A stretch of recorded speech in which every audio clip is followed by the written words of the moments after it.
Hello विद्रोही जी। हाँ, मैं कोरोना बोल रहा हूं। अरे वही कोरोना जो विषाणु है, जहरीली कीटाणु है। मैं खुद भारत आने से कतरा रहा था, इसलिए चीन से इटली, अमेरिका, फ्रांस और ईरान जा रहा था, लेकिन मुझे भारत में लाया गया विमान से और बड़े सम्मान से। कोनिका कपूर के सहारे कई शहर घुमाया गया, नचाया गया, राष्ट्रपति और सांसद से भी मिलाया गया। मेरे पांव नहीं, मैं मानों के सहारे मंदिर, गिरजा, गुरुद्वारे गया। तब तक मैं विषाणु था, जहरीला कीटाणु था। किंतु एक दिन निजामुद्दीन के मरकज गया, यह कैसा तूफान हो गया, मैं कीटाणु से एकाएक मुसलमान हो गया।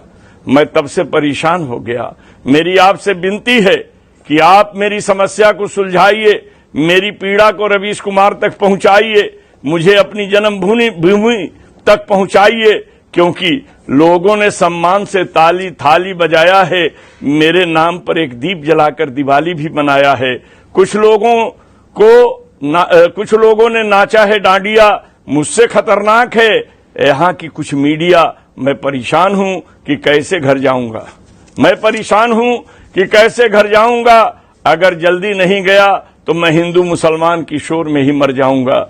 ये भारत, हिंदुस्तान, इंडिया है, मुझसे ज्यादा जहरीला यहाँ की मीडिया है। मैंने कहा, अरे खुद जाइए, रवीश जी को अपनी दास्तान सुनाइए। वो बोला, मैं नहीं जाऊंगा। सत्कार करने वाले की शिकायत कैसे कह पाऊंगा? मैं नहीं जाऊंगा, सत्कार करने वाले की शिकायत कैसे कह पाऊंगा? ये सरकार का एक प्लान है। हर समस्या का हल मुसलमान है, हर समस्या का हल मुसलमान है, और बड़ी समस्या हो तो उसका हल पाकिस्तान है। इसलिए मुझे मेरे जन्मभूमि जाने का मार्ग बनवाइए, मुझे आने वाली आफत से बचाइए। मैं जान गया ये भारत, हिंदुस्तान, इंडिया है। हमसे विषाणु से भी खतरनाक यहाँ की मीडिया है।